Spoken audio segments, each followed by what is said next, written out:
Okay, good afternoon. Thank you for joining us. Hope you all had a good lunch. Well, we've still got more food for thought here with an important discussion on food security. No worries, nothing to chew, just everything to digest from my esteemed panelists as well, right? So, ladies and gentlemen, and my esteemed panelists, thank you for joining us on an important discussion on a multifaceted conversation that we're going to have today on food security in the ASEAN region, right? Now, it's important to understand that global food security conversations and challenges differ slightly when it comes to the ASEAN region. And we have different complexities here from the landscape, from the climate, as well as socio-economic challenges, and not forgetting different political challenges as well. But the political challenges, I think we will save that conversation for a tea break later on, right? So with that, we understand that you need different approaches to overcome this different set of challenges as well. And you'll need to have a tailored as well as innovative lens towards the whole thing. Right now, central to the discussion today is the important role of financial institutions, SMEs, as well as smallholder farmers, who are the backbone of the ASEAN food security system. Right, but they often face a lot of challenges when it comes to accessing crucial financing, as well as adaptation of innovative technologies and climate resilient practices. Now, we all know that we must bridge the gap between financial accessibility and agricultural innovation to ensure prosperity and the region's food security systems as a whole. Now, in light of these challenges, it becomes clear that we must foster an environment that facilitates equitable distribution of climate financing initiatives and ensure that smallholder farmers across the region actually have access to technology, knowledge, resources, and everything else that is essential for them to make the transition. Now, with that, I'm going to introduce my panelists. I'm still waiting for my third panelist to show up virtually, but meanwhile, is she there? Oh, right. Hi, Dr. I'm Dalla. here. I'm here. Right. So with me today, I have Joseph, or better known as JD, right? Chief Executive Officer of Roundtable of Sustainable Palm Oil (RSPO). I have Dr. Alizan. Yes, thank you. I have Dr. Alizan, Chief Economist at the United Nations Development Programme Malaysia, and I have Dr. Dalal Gawas, founder of Southwest Asia Pacific or SWAPEC. Please give them a warm welcome. Thank you, gentlemen. Thank you for joining me today. Now, with that, I'll start the discussion today by posing an important question to all three of my panelists, right? And I'll start with you, JD. So, how do you perceive the ASEAN food security context, and what are some of the key challenges and opportunities that you have observed? Thanks, Eddie, and good afternoon, everyone. I'm looking forward to what I hope will be a very interesting conversation. Um, Let me start with a bit of context, which I think I'm now old enough to do. I think when we think about food security in ASEAN, one of the first things we need to remember is that we in ASEAN have actually been extremely blessed. We live in a region that has traditionally been very high productivity in terms of food production, with a great diversity of food crops. And I think it's also important to bear in mind, if you look at the ASEAN region broadly, absent places where there were large scale wars, we haven't had countries that have faced a food security crisis for decades now, probably more than half a century, unlike many other regions of the world. So we start off in a pretty good position. Now, one of the consequences of that, perhaps, in the last half century or so, is we have tuned a lot of our agriculture to optimize profitability and revenue generation, which has meant tuning a lot of our agriculture systems towards commodity production and global markets. Now, not a bad thing, but I think it has two consequences. First of all, I think the fact that we live in a food rich region means that there is a risk of food insecurity being a hidden problem for many of our communities. Food insecurity being a challenge in urban and peri-urban areas for people who are unable to afford food, or in regions where access to high quality food can be challenging. Right? The second risk, of course, is in the world we live in today, and I think we'll go into this in the course of the conversation with Dr. Alizan and others. with globalization and global supply chains being more challenged, and with shocks coming in from issues like the climate emergency, having a food system in ASEAN predominantly, which is very embedded with global supply chains, may also have risks to it. And one of the questions we may need to ask is, how do we respond to these trends and changes in a way that ensures we, number one, increase the resilience of our food system, and number two, also progressively ensure we are meeting those hidden food insecurity challenges that many of our communities and households face. So that's the sort of bigger picture. Now I'll speak for a moment before I pass back to you about where I come from in terms of the palm oil sector and sustainability. I represent the Roundtable on Sustainable Palm Oil, which is the leading sustainability organization for the palm sector and part of a constellation of standards and platforms that work on sustainability in agriculture overall. And we look very much at sustainability not just from an environmental point of view, from a climate point of view, but also from a social and economic point of view. So one of the things that we are thinking about with our partners and many of our members is, how do we build a sector that can respond to the sustainability challenges that markets and regions like Southeast Asia face in the years to come? How do you ensure continued resilient production in the face of climate extremes? How do you ensure that we're building supply chains that take this incredibly valuable vegetable oil and feed it into the different supply chains that it's required for? Because vegetable oils like palm are actually an embedded part of many, many food products that people in our region depend on. And ensuring that we can continue to meet those needs and meet those needs in a more resilient and diversified way is a big part of what we are looking towards for the next 20 years and beyond. But let me stop there and we'll continue the conversation. Thank you. Alizan, over to you. Thank you, Eddie. And first of all, thank you for the organizers for having me. Now, I'll add a few thoughts on this question in the context of agriculture, food security, and its connection with climate change. Of course, a major focus of the JC3. Now, firstly, is the need to understand some of the challenges faced when these two, the nexus between climate change and agriculture, comes together. And the first, of course, challenge is to address the need for increasing productivity, a normal, what we hear from food security, but in the face of climate volatility and population growth within the region. Just a few numbers here. ASEAN is producing about more than 8% of the global food exports, produces 72% of the world's aquatic food products, and 90% of global rice production.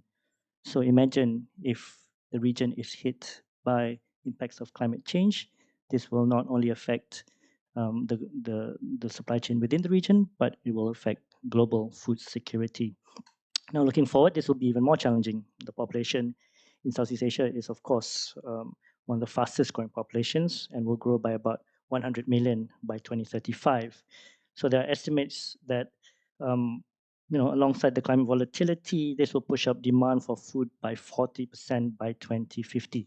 So the first challenge there is, how do we meet this global and regional demand?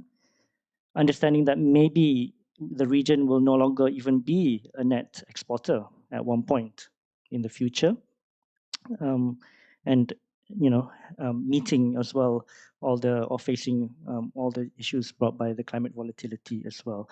So that's the first challenge, meeting this productivity challenge. The second is, of course, to address the issues of climate resilience itself. I think everyone here knows Southeast Asia is one of the most vulnerable regions when it comes to climate change, and almost 50% of the land in Southeast Asia is agricultural land. So again, 30% of the population in Southeast Asia is employed in the agriculture sector. So again, any devastating impacts of climate change will hit the pockets of mostly low-income earners, the rural population, but again, will hit food security as well. I think many people here know some of the challenges when it comes to climate change and agriculture. Sea level rises can lead to seawater intrusion. Long periods of droughts will, of course, affect agricultural production, floods, and so on and so forth. But even in a country like Malaysia, which we sometimes think is not as vulnerable to climate change, and rightly so. It's not as vulnerable compared to our regions, but we've seen um, projections that highlight, for example, in our granary areas, up to 30% of production will decrease in the granary areas in Malaysia. So again, the impacts are devastating. So the second challenge is, how do we address this increased impact in terms of climate change to the region?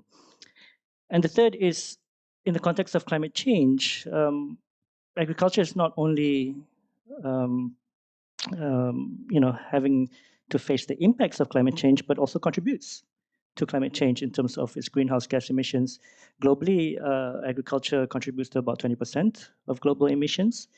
And therefore, the next challenge there is, facing all these issues, the agriculture sector has to also attempt to mitigate climate change in the context that there are increased demands, regulatory, etc., in the context of, often it's in a sector where there is very small margins. It's very challenging. I think, again, I won't have all the answers at all, but I think it's a very important panel, and I hope will contribute to some ideas towards addressing this very complex and complicated challenge. Thank you. Thank you, Alizan. Dr. Dalal, over to you. Thank you so much for having me. Let me share my screen. Let me know if you can see it. Yes, we can.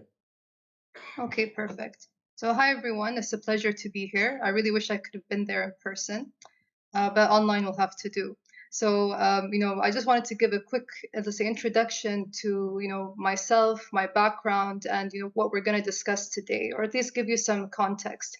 So I'm from Kuwait. I've spent the last 15 years in Asia Pacific, in Hong Kong and Singapore. And my work really, let's say, encompasses, research, innovation,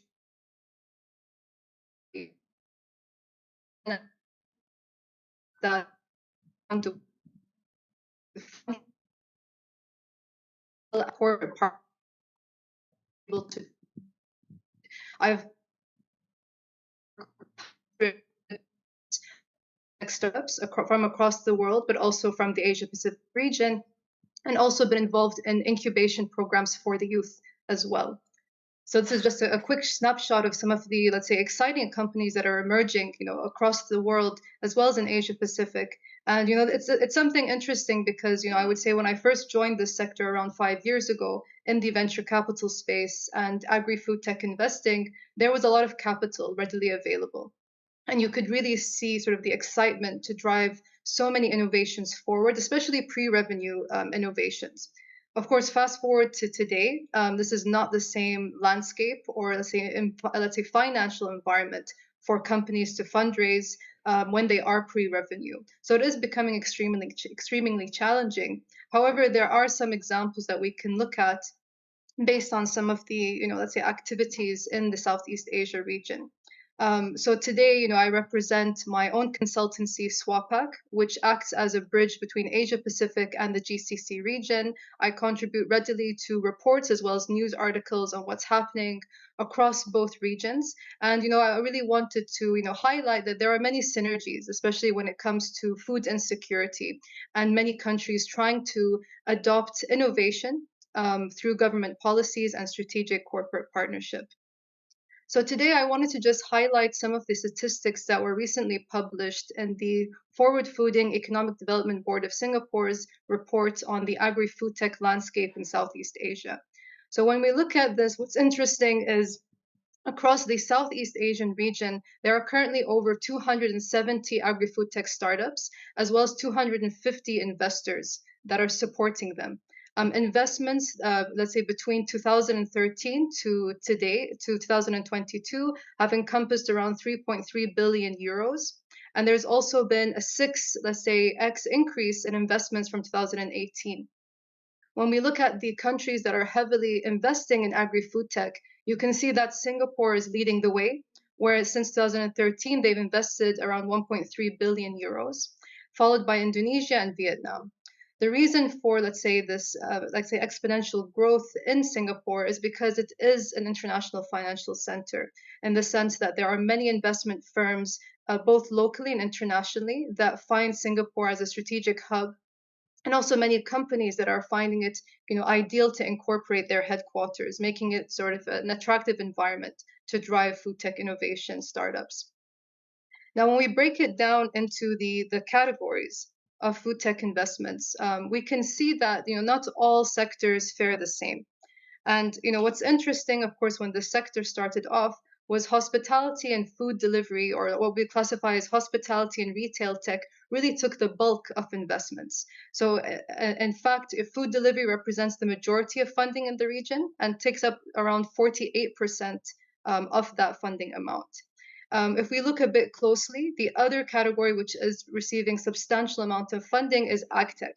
And agtech, of course, is quite broad in the sense that it encompasses everything from upstream to downstream processes, as well as hardware and software, innovations or solutions. So in terms of food productivity and food security, this is definitely something that needs to be emphasized. We need to invest more heavily in agtech.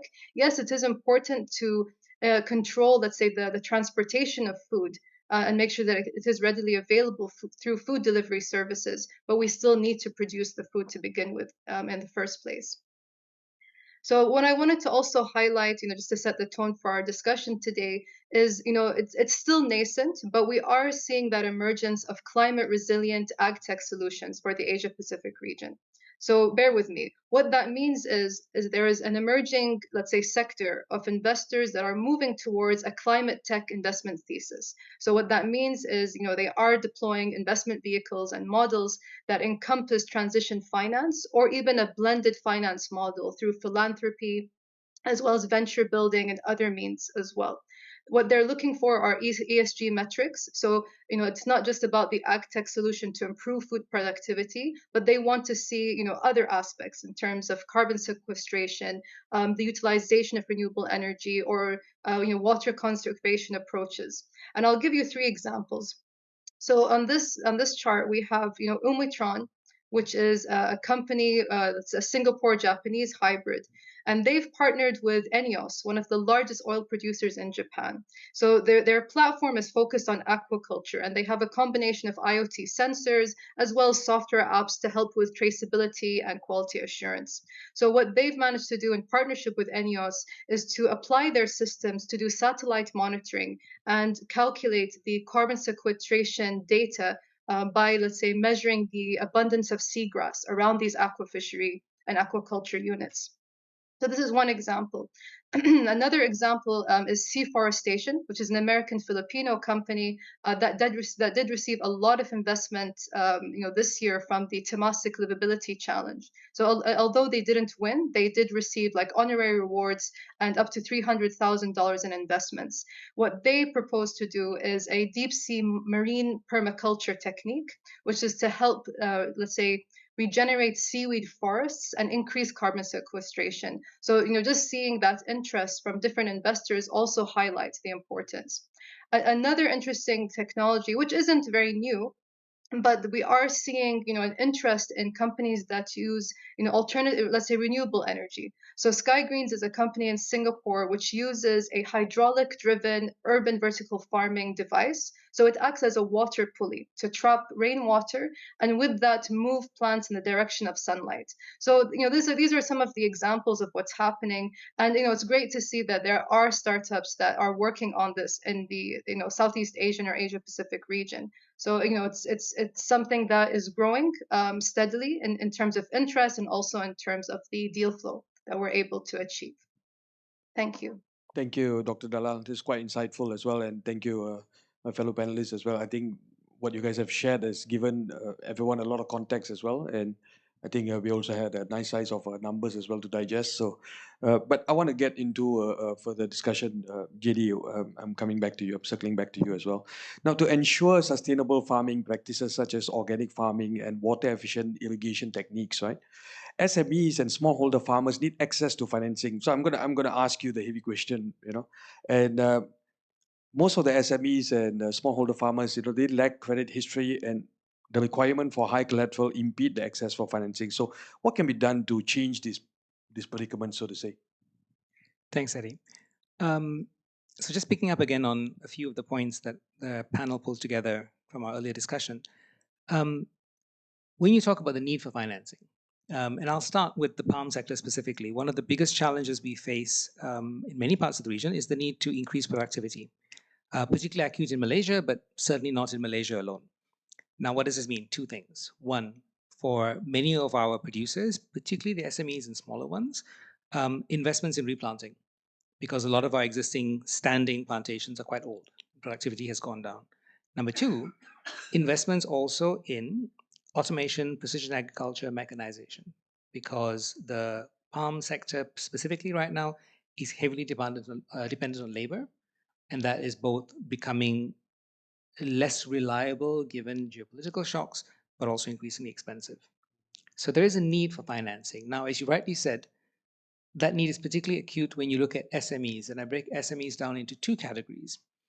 What we call medium-sized growers, traditionally smaller, often family-owned businesses with a few hundred, few thousand hectares, not part of the larger agribusiness sectors we have, who tend to be very conventional in their approach, very risk-averse. And secondly, and particularly smallholder growers, individual family units who own up to 40, 50 hectares of land, often much less than that, who do face an acute challenge in obtaining financing. Let me start with the smallholders, because that's something that's very close to our hearts in the sector. In the RSPO, our approach to supporting smallholders starts foundationally with organizing them in cooperatives, in joint management groups, and working with those collectives to introduce the management standards, systems, structures they need in order to be certified as sustainable.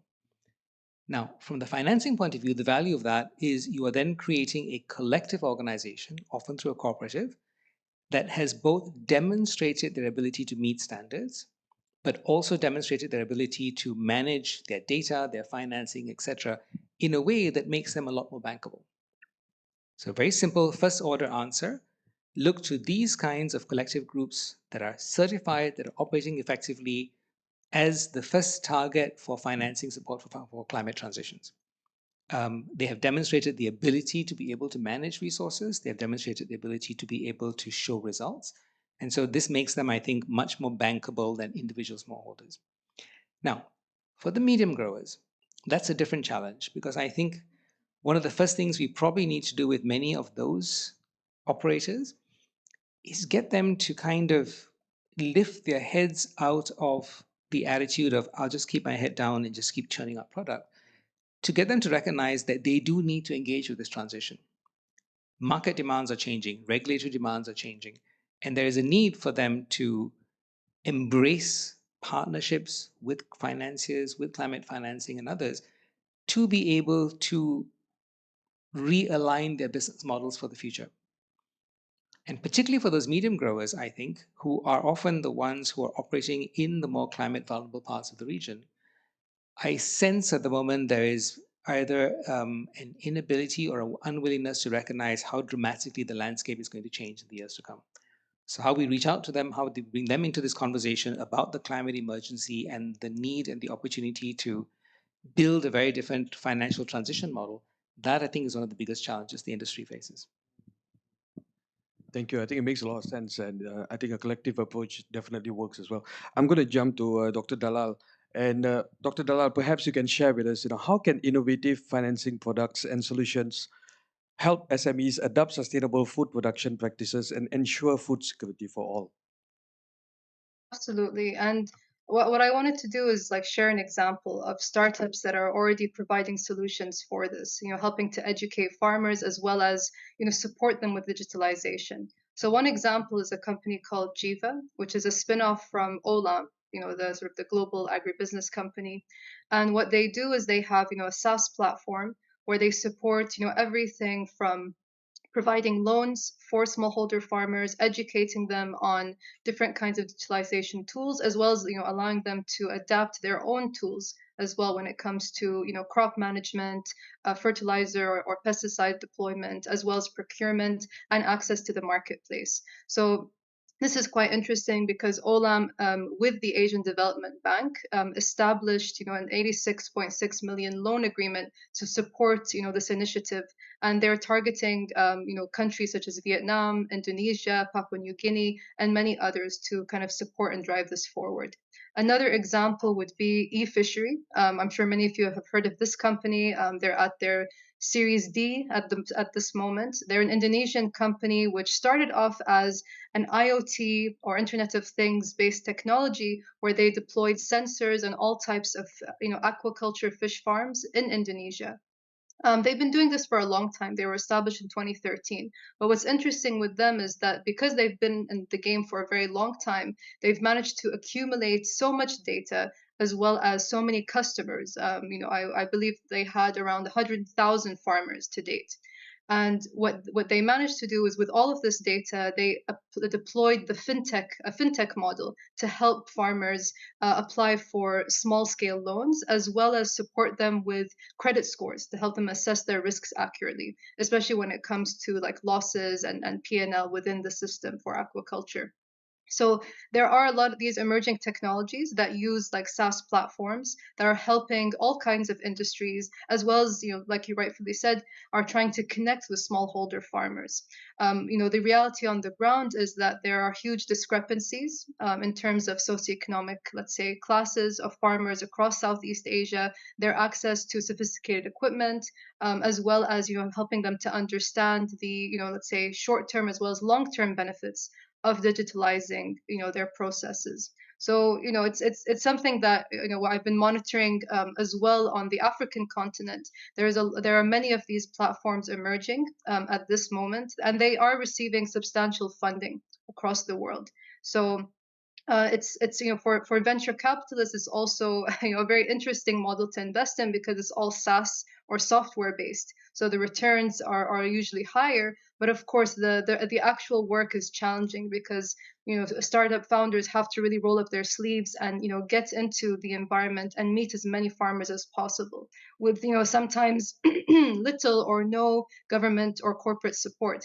So what I want to kind of take away, what everyone to take away from this is, the most successful companies have received a lot of support from governments as well as corporate entities, and there is willingness from, let's say, smallholder farmers to adopt these technologies, but they need a holding hand.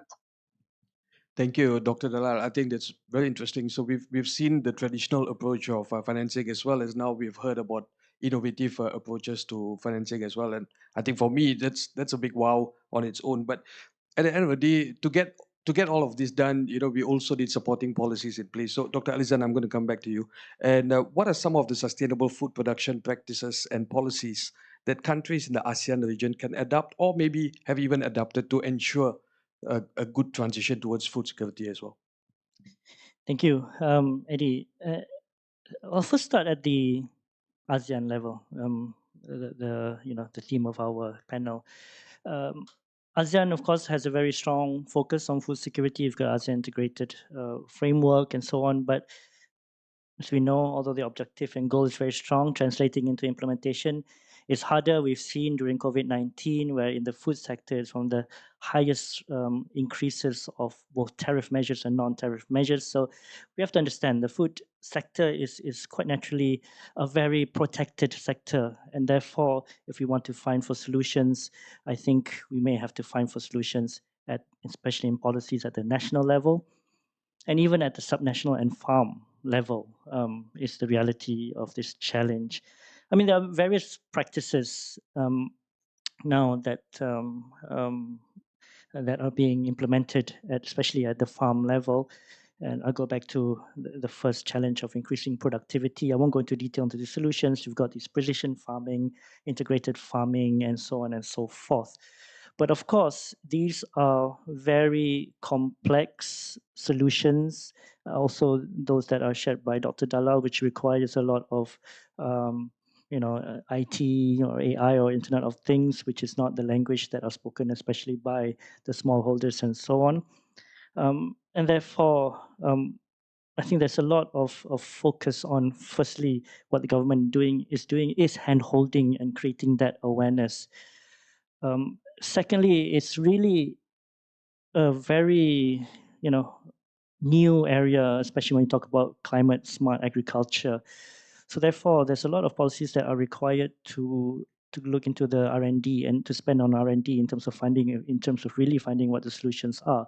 Interestingly, in Malaysia, you can see here where, for example, MOSTI, the Ministry of Science, Technology and Innovation, they are actually leading the charge for precision farming through Nuclear Malaysia, the Nuclear Agency for Malaysia. So this just shows both how complex, but how the landscape has changed. We're having in the Ministry of Science and Technology that's leading, precision farming rather than, of course, in collaboration with Ministry of Agriculture. So I think one thing we have to address there in terms of policies is really not just lip service, but break down these silos. We really need to work across ministries in this context. It's Ministry of Technology, MOSTI, Ministry of Science and Technology, of course, Ministry of Environment, and of course, Ministry of Agriculture at the same time. And that is very essential, especially at this stage where it's very nascent to really have more prescriptive policies. Now, in terms of climate resilience, I think one of the interesting developments is in terms of climate insurance, especially for agriculture. Here, once again, I think many of people in this room are even better in understanding this area, but the agriculture sector is the risk profile is very high. And it, in many ways, or in many cases, it doesn't make much commercial interest for insurers to come in.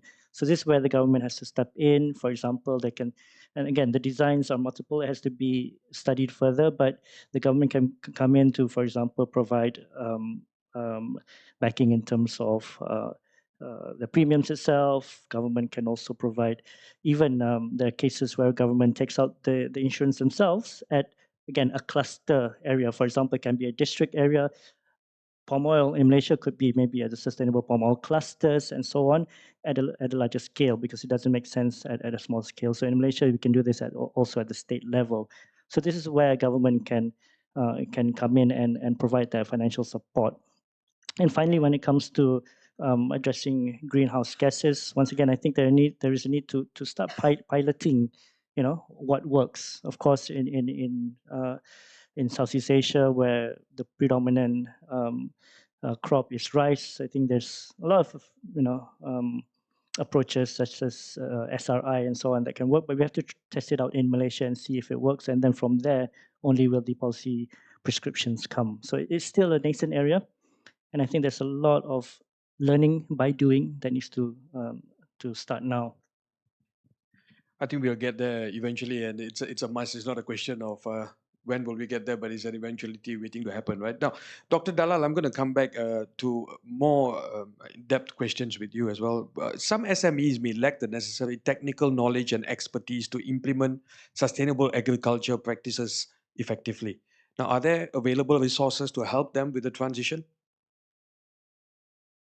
Yes, there are. So, when we look at, incubation programs, we would say that, depending on the investment landscape, Singapore, leading the way in Southeast Asia, but we are seeing increased, activity in countries like Thailand, Vietnam, Malaysia, and Indonesia, where these sort of local incubators are supporting that, transition. From let's say the like the R&D, like the research, and helping to support it to become fully commercialized and helping to adapt it to several models. We are seeing increased activity from corporates to lead these programs. So like for example, Thai Union is one of the I guess the most prominent companies in the region with their Space F incubator and accelerator, which is in partnership with a couple of Thai universities. And they do so. What they do is, they help startups to, introduce them to some of the most challenging topics. At the same time, they will, provide funding, training, and for the promising companies that go through their program, they can support them through joint pilot, let's say, projects or joint venture projects.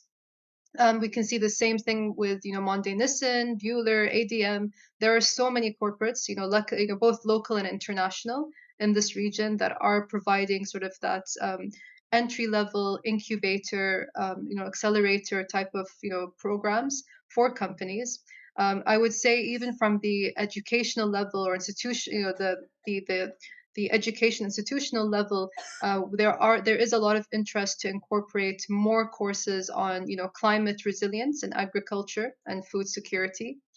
There is that emphasis to upskill let's say technicians or agricultural engineers to be able to understand some technologies such as vertical farming, aquaculture. So it's happening slowly, of course, because I would say the graduates are currently taking these courses, and we would expect in the next 5 years that there will be an abundance of let's say skilled professionals that will be able to let's say support this growing sector. So it really just depends. I would say that we're in a good time and a good place across the Southeast Asian region because there are just so many options now, as I mentioned, from the corporate, government, as well as private institutional levels. Thank you, Dr. Dalal.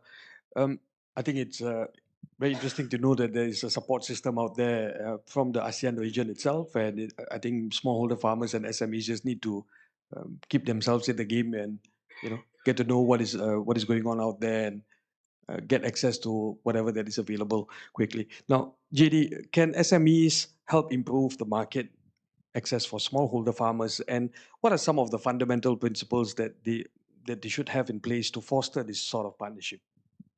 Yes, absolutely. I think one thing to understand, particularly for the smallholder sector in regions like ASEAN, is they tend to be highly dependent on a network of SMEs that act as intermediaries between them and the market. In the palm sector, for instance, it's very often SMEs that are the ones who provide inputs, fertilizers, etc., and also who act as the buyers and aggregators of production from smallholders, who buy the palm fresh fruit bunches from smallholders, aggregate those, and sell them on to larger mills and processors. So the role of SMEs as that connector is critical if you're trying to reach out and engage with and influence smallholders to change their practices or to be able to introduce new solutions or to introduce financing. Dr. Dalal mentioned just now with a lot of the software companies, startups working on SaaS solutions, the biggest problem is really that last mile. You may have an awesome app solution. How do you get it out to 2.3 million smallholder farmers in oil palm in Indonesia? That's where the role of SMEs as that intermediary network is critical. Now, what do we need to do? I think there are a couple of elements here that are quite critical. Number one really is data and traceability. How do we work with these SMEs to make sure we have a clear understanding of where the production is, who's doing the production, what are the characteristics of production in these places, and what are the needs of these smallholder farmers that SMEs can meet with the right kind of financing and support? That's number one. Number two, for a lot of the sustainability challenges that the ag sector is going to face in the years to come, traceability and transparency on production is going to be critical. It's not just a question of how you respond to the climate emergency in terms of mitigation and adaptation. It's also increasingly how you're able to demonstrate that the products you produce are being produced in ways that are sustainable. So how do we put systems in place so that smallholder farmers can actually demonstrate that their production is sustainable? This is something, as you know, has been a challenge in the context, for instance, of responding to legislative changes in places like the EU. But it is also a market and consumer expectation increasingly. Whether you're in rice, whether you're in marine products, whether you're in palm, producers are going to have to demonstrate and document how they're responding to sustainability requirements in order to access financing and in order to access markets. And how we work with the SMEs that are intermediaries between those smallholders and the market is going to be one of the critical challenges. I think it's a good point, and maybe I can also share that in Johor there is a cocoa company called Guangchong Cocoa, and when they applied for sustainable financing from HSBC, in fact, my wife was the relationship manager who executed the loan, right? So how they managed to exercise understanding the approach of Guangzhou cocoa as a sustainable source and to give or to enable the sustainable financing to them was via traceability itself, right? And understanding how the procurement process and it covers the supply chain and how everyone is covered under the Rainforest Alliance and using all of that as a traceability approach to enable the financing itself. So I think it's a very interesting and also a technique that actually works, right? So, but coming down to things that work and don't work, right? Dr. Alizan, I'm going to jump over to you. So, what works and what doesn't work with current policies, either from a government level or from financial institutions, to address financing climate change transitions that impact on food security systems? Okay, tough question, but again, when we talk about an overall sector and productivity, once again, I think one interesting thing JD mentioned as well is in terms of the changing in terms of the consumer demands, and one thing that just a concrete example here that India did in terms of looking into millets as a potential substitute for rice, maize, and wheat, and so on. Millets is a very resilient crop. It can tolerate temperatures up to 46 degrees. So what India did was they realized that there's a need to change the demand side. Often we look only at the supply side. So the government really advocated for the benefits, the benefits vis-a-vis also climate change and climate action of millets. And for many of you probably don't know, this year the UN General Assembly declared as the year, International Year of Millets. So that's a very novel approach to actually changing demand, but more generally is really thinking about demand side management as well, apart from only the supply side, which we often look into. But I think from a more specific point of view in terms of policies, if we talk about the greenhouse gas emissions, now there's a lot of talk, for example, of carbon tax, about carbon trade and carbon pricing policy in general. So this is somewhere, for example, that I think it won't work because again, this is a sector that is already facing small margins and so on. So this is where I think there needs to be other approaches rather than your stick approach to the agriculture sector, and this is where it's unique as well because it's part of food security. So again, I think interventions such as through the insurance scheme for climate resilience is very important, but it has to be designed in such a way that is workable. And here I just want to go into a bit more detail, something that I mentioned just now. I think one of the challenges in general is that if you look at it from an individual farmer's perspective, it's very challenging to make that work. But what would work would be these clusters. In Malaysia, we have our governance, at the federal, state, and district level. We have those structures, and therefore, for example, government really can take out insurance at the district level, or at a production area. We have granary areas in Malaysia, quite clear. We have MADA, KADA, IADA, and so on. So there are opportunities for insurance to be taken out at that level. And this makes it more feasible in my view. But once again, I don't want to be too prescriptive. We have to test it out. And I think this is a time when we can be testing this out by piloting and by having a proof of concept. And that in turn would provide more information to feed back into understanding the risk profile. Ultimately, again, in a sector that has such a high risk profile, I think there needs to be more information at this stage to really understand those risks so we can really mitigate those uncertainties. That's true, and I hope we don't go into too much of trial and error, and at times that might backfire on the entire system itself, right? Dr. Dalal, over to you now. Climate smart agriculture is often faced with social cultural resistance, such as traditional farming practices. Now, can this be overcome with better adoption of technology matched with better access to financing? I mean, what we are seeing is, yes, like, everybody is working, let's say, in their own channel, right? In terms of the farmers ensuring that they can, get as much sort of productivity with the given environment that they're dealt with. And at the same time, you have the innovators that are, struggling to, commercialize and scale up their technologies and, of course, make them affordable for their end consumer. So, there are a lot of challenges. What I would say is, the funding mechanisms required for these type of technologies to really have true impact, and we need to have investors that can really adopt, a patient capital mindset. And that's why, I mentioned the blended finance models is something quite interesting that is emerging recently. And this will hopefully be able to support some of these technologies that need, more than 10 years to fully scale and commercialize. As I mentioned, e-fishery took, they started back in 2013, and they've only managed to gain sort of, great traction almost 10 years later. So it's something where we really need to, have that long trajectory approach to support these companies. What I would mention is, in terms of adoption and financing, the venture building model is quite interesting.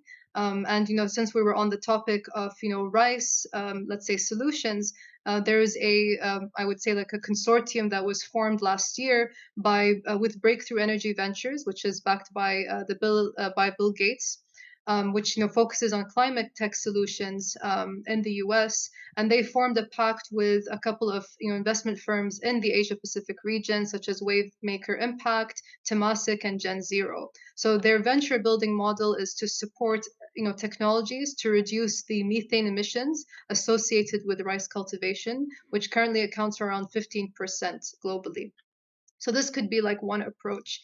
But in general, I think the main concern that we have is how do you track, let's say the success of these, let's say, I would say like the transition finance. For instance, transition finance is looking to be quite interesting because it's supporting, the we would say classified as the carbon emitting industries. So this finance should then support more corporate venture capital initiatives where these companies will find it in their interest to back companies, help them to do the R&D as well as scalability and pilot projects, hopefully reducing any capex required that would usually be borne or typically be borne onto sort of SMEs, making their sort of fundraising timeline and commercialization pathway even longer. But we really need to, as Dr. Alizan mentioned, we need to have very strict policies to make sure that we can avoid, greenwashing in every single way. And to be able to study, let's say the activities, that transition towards net zero. What are the things that we can quantify? What are the targets and pathways that companies should aim and strive for? So having discussed all of these challenges, that's why it's important that we have more of these discussions with smallholder farmers, agro commodity companies, as well as governments and SMEs to really understand like what is feasible, what can we do now to mitigate carbon emissions, and what is the best pathway. Is it corporate partnership so we can scale faster, and then does that come through transition finance solutions so that they can have most of the incentives rather than bearing it on venture capitalists or other private equity firms. Thank you, Dr. Dalla. I think it's an important point that we shouldn't be thinking for the sectors, but we should be thinking with the sectors themselves, right? Dr. Alizan, I'm going to ask you, touching on what Dr. Dalla said as well, what role can government and financial institutions play in providing access to affordable credit to help SMEs adopt sustainable food production practices? Well, again, I think we really have to step back. I think I'm repeating a little bit here, but before government can even play a role, we have to understand what the problem is, what the solutions are, and therefore I think we are at that stage in terms of, especially within Malaysia, in looking into the solutions. We have to first look into what are the solutions that are available that that come out of the pilots from MOSTI, and then we have to roll out together with the stakeholders themselves. But again, I think the key thing here is government has to do everything to reduce the risk profile. That is where the government money should spend, and one way to do that is to fund R&D and really understand what is the risk profile, and that will lead to better taxonomies, better etc. that everyone can understand. Again, from the insurance point of view, I think the government can back insurance schemes to protect the the farmers. But I think in terms of ag tech, as mentioned by Dr. Dalal, the real challenge is to bring in the smallholders, the the rural community to be a part of this conversation. So I think the first step really is to have that conversation, to find ways that we can bring them into the picture, and this includes a broader approach of modernizing agriculture as well.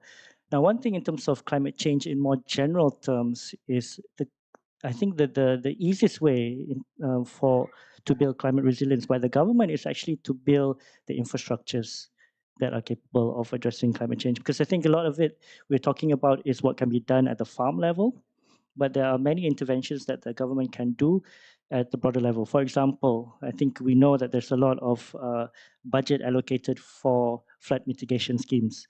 Now, these flood mitigation schemes have to protect important food production areas, including granary areas, including, of course, the wider food basket as well within Malaysia. So I think there are many things that the government can do, and we have to think holistically, not really look into simply at the increasing productivity at the farm level, but really at the holistic and broader level.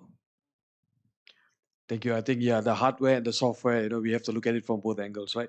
JD, I've got one more question for you now. How can collaboration among ASEAN industry members lead to better sharing of experiences and practices, ultimately benefiting the entire region's food security? I thought that might have been a time signal for us. I'll answer that question on two levels. One, within the ag sector overall, we have certainly seen through platforms like the RSPO that I represent that the ability to share experience, share knowledge, and work together to align collective voice and collective action is critical. And this is as critical for the large agribusinesses as for anyone else. It's critical in terms of being able to give government also a clear picture as to what kind of regulatory and policy support will be conducive, where investments are needed. I think the point Dr. Elizan made about investments in infrastructure is critical. It's also, I think, very important to also look at that question of collaboration at the community and smallholder level, because there are so many spaces within which possibly quite dramatic changes need to be made in the nature of smallholder production in the years to come. And perfectly honestly, the best person to teach a smallholder farmer a different way of doing things is another smallholder farmer. That horizontal learning, that sharing of experience is an incredibly powerful way to seed and encourage change. So at the ASEAN level, there's a lot that's already happening. We are seeing, in fact, within the RSPO fraternity of smallholder farmers visiting other countries and other regions and learning from them. We've actually taken delegations of Indonesian smallholders to Thailand. And despite the language barrier, it's amazing to see the degree which they connect on these questions. How are we responding to this challenge? How do we deal with this? But also when you look at in terms of platforms like ASEAN, how do we use those structural platforms as a way to encourage this kind of collaboration, build a stronger shared sense of how we respond to issues like the climate emergency and the increasing fragility of our food production systems across the region? But I'm going to stop because I suspect there are a few questions in the room you need to take as well. Yep. So we're going to open up questions from the floor. Feel free. I think the mic will be passed around as well. Yep. Thank you. So we've given you guys a lot of food for thought. So any questions from the floor? Yes, sir. Thank you so much. Faisal from Banagara. So I just have some, I think I wanted to take a step back in terms of the ideology between agriculture and climate change.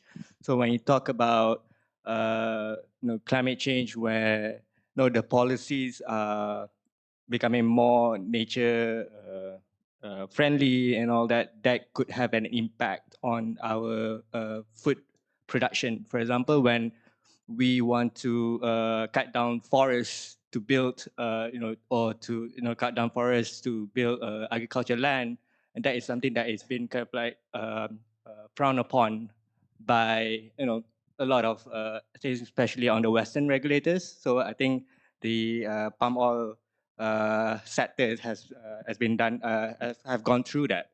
So I was just wondering, because this has an implication on finance. So when the regulations or the framework is coming from the global north, and when we don't have our own stance on food security in Malaysia, so these financings, when we want to ensure that our food security are intact. I mean, for example, let me give you some facts on self-sufficiency ratio, right?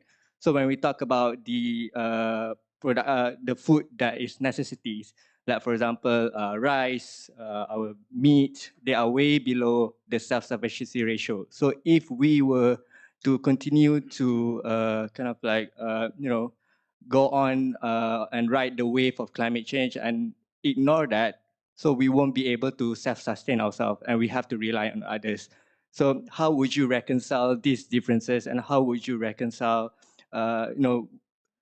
we want to address climate change, but we will also want to protect ourselves in terms of, our own food security to ensure, I mean, there's a debate between life and livelihood, right? So you want to have a good life, but then you kind of like, you have to forego something in terms of your livelihood. Yeah, I think that's one of the questions. Thank you, JD. You want to take this? I'll start, but I know Dr. Alizan, we were just joking about who's going to go first now, and I lost. Thank you for the question, and thank you also for the frankness of the question, because I think these are one of those issues that lurk about in conversations like this that we don't often raise. Do we look at the immediate needs for food self-sufficiency and say the solution is we just, convert a lot of our forest areas because of our immediate needs? We could. I would argue, though, that it's not the right solution in the long term for a couple of reasons. And one of the things you said just now is something that I want to sort of push back on gently. I don't think we can look at climate change and the response to climate change as a global north problem, because it may be something the global north talks about a lot. And I'll be perfectly honest here. I now work in a place where I can be honest. It's easy sometimes for the global north to lecture all the rest of us about how we now need to solve the problem, when frankly, historically, they caused a lot of it. We all know this. Yeah, Dr. Alizan can't say this anymore. I can. But at the same time, guys, the unfortunate issue is the impacts of the climate emergency are going to be felt by people in the global south, particularly the poorest, the most vulnerable. So it may be unfair, but we have an obligation to our citizens and our communities to deal with this problem as best we can. Itu yang pertama. Second answer, I think before we get to looking at converting large amounts of additional forest area, there is a lot we can do to look at optimizing the use of the existing productive land we have in countries like Malaysia. And I'll talk about Malaysia specifically first. Okay. If you ask me, if we were to look at Malaysia's existing productive land and we were to ask the question, can we optimize production in this space, in this system, to increase food production, to increase self-sufficiency, and to increase incomes, livelihoods, job opportunities in the rural economy for Malaysians? The answer is absolutely yes. There's 20 years of work we can do in that without having to worry about chopping down forests. So let's do the things we can do right now that actually have the maximum benefit, which is to recognize that our rural economies right now are tremendously suboptimal. Okay. Second thing I'm going to say that I could be shot for, I represent the palm sector. Even the palm sector, which is the largest user of rural land in Malaysia, you can optimize production massively if you look at it differently, including in some cases, looking at some landscapes in some regions and saying, is palm production for commodity export the optimal use of this particular piece of land, or should we use it for another purpose? So you're right. In one way, we can say we have the right to chop our forests down, but I would say it's not the right thing for us to do for our interests, and forget the global north. Thank you for the question, and thank you, JD, for reminding me what I can and maybe cannot say. I'm just 2 weeks in my new job, so let's make sure I don't get fired. Okay, well, pretty much aligned with what JD was saying, and again, I like to throw out figures. Yeah, one figure that I found is as a result of the physical impacts, not the transition risks, the physical impacts of climate change, the region is set to lose 37% of the GDP by 2048. So this is put aside all the transition risk, all the regulatory risks. If the region does not do anything in terms of addressing climate impacts, it will be, as JD said, it will be affected anyway. So I think the key word here is balance, holistic. Yes, I think many people are a bit tired of that. But we do have to find solutions now rather than just talk about this balance holistic. And I think we're not there yet. I think this is the frustration as well. But again, in this context of agriculture and climate change, there are solutions being talked about, especially around the areas of climate smart agriculture. Where my UNDP hat, I think this is one area where we are looking to pilot some studies at the subnational, talking to state governments as well as at the farm level to really understand what works and what doesn't work, going back to what Eddie said there. And this is outside really thinking about the regulatory risks moving forward. So I think that's one. The physical, when you talk about climate change, you often talk about the physical risk and the transition risks. And whatever it is, Malaysia included, will face those physical risks as well, regardless. Going into the transition risks, I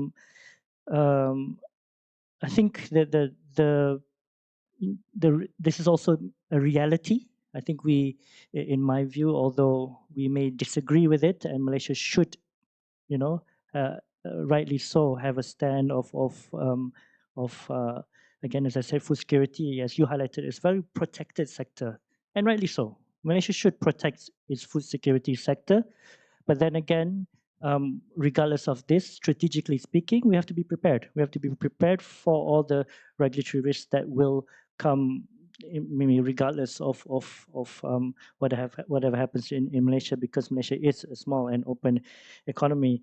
One final point on this is in terms of self-sufficiency. Now, this is one. I was speaking to someone, a food security expert, let's say, and this depends, how we perceive food security. If we bring in palm oil, if we bring in fats and oil as part of food security, then Malaysia is actually a net exporter of food. Of course, that doesn't help in terms of other food as well. We need to increase our self-sufficiency. But one of the key things here is what Malaysia has to think about is that, Singapore is one of the highest in terms of food security in the world because of its trading networks and how it has a range of solutions such as offshore storage and so on and so forth. Again, Malaysia is a trading nation, and I think although I completely agree that we need to increase our self-sufficiency, there is ways to increase our self-reliance as well, not just self-sufficiency through our trading networks. And for example, directly related to palm oil, maybe we can counter trade with countries, etc., in terms of palm oil to ensure our food security. So self-sufficiency should not be the only goal. It should be increased, but it should not be the only goal. That's my view. Thank you. Well, you've got a in-depth answer, so I think you can sift through it to see what works and what doesn't work for you as well, right? So I thought we'll have the room to ourselves, and we can take the whole day, but I was told that we have to wrap up. So, anyways, so I'm going to give a minute apiece to all my panelists, to say your piece. Dr. Dalla, I'm going to start with you and give us a good wrap up as well. Absolutely. I think just echoing, with both Joseph and Dr. Alizan. So, rightfully, the Asia Pacific region is susceptible to the effects of climate change. And they are facing, let's say the highest, let's say weather-related disasters with increased frequency and severity, according to the International Disasters Database. When we look at, let's say the agricultural practices, especially, deforestation, as one of the audience members was asking.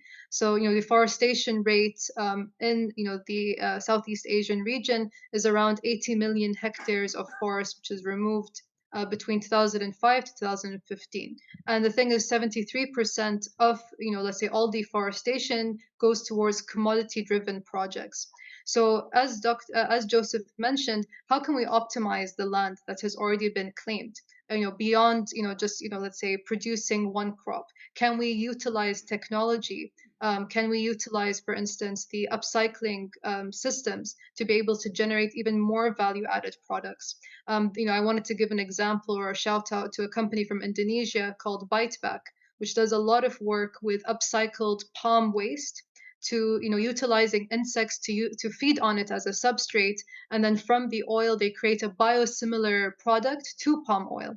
So this is utilizing waste, but to be able to produce even more value-added products for food and for the animal feed sector. So we should always draw along these examples and support technologies moving towards this type of future. I would also mention that despite all of the challenges, there are many opportunities to improve let's say our food and agricultural systems. We need to work together, all entities from the private, financial, corporate, and government sectors, as well as the sort of SME landscape, to really push these technologies forward. So I hope all of you enjoyed this discussion. I really learned a lot from my co-panelists as well. And I think there's a lot of work to be done, but at the same time, there's a lot of optimism for the region. And when we look at, let's say, as Dr. Alizan mentioned, is how can we improve our resilience through strategic trading partners? And luckily, especially in the GCC, there's a huge emphasis now on increasing their free trade agreements with the ASEAN region as well as other countries around the globe. We can't produce, no single country can produce all of their food, let's say, products to be able to meet their population demands, be it protein, starches, or fats and oils, etc. But we should be able to strive towards, let's say, trading strategic crops, agro commodities to meet our food self-sufficiency needs. Thank you, Dr. Dalan. Very insightful. Dr. Alizan, over to you. Yeah, thank you, and thank you for the question as well. I think it kind of was a good almost ending to our conversation, because I think that the key thing in this panel is when you merge food security and climate change, these are two issues that are important for our existence. Climate change is often spoken about as an existential crisis, and food security, if we don't have food, of course, is also an existential crisis as well. Now, the important thing to that is, I think, in terms of from a broader point of view, is perhaps society is just waking up to the value of the fact that we need to address climate change, address food security, perhaps things that have been undervalued previously. So both in terms of policies, in terms of financing, due to that, probably there is a market for it. I mean, there should be a market for it instinctively because it's to do with our existence.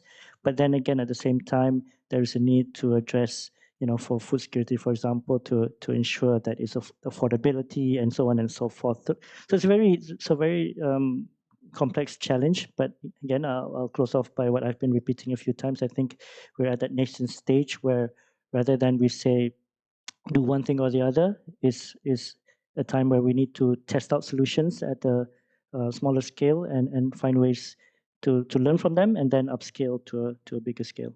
Okay. Thank you, Alizan. JD, quick takeaway from you as well. Very quick last word. Does the ASEAN region and does Malaysia itself have the ability to meet our food security needs and our food security challenge in the decades to come, even in the face of climate change and population growth, etc.? I honestly believe yes. I go back to the point I made at the beginning. If you look historically, we live in an incredibly blessed region when it comes to food production. What are the challenges?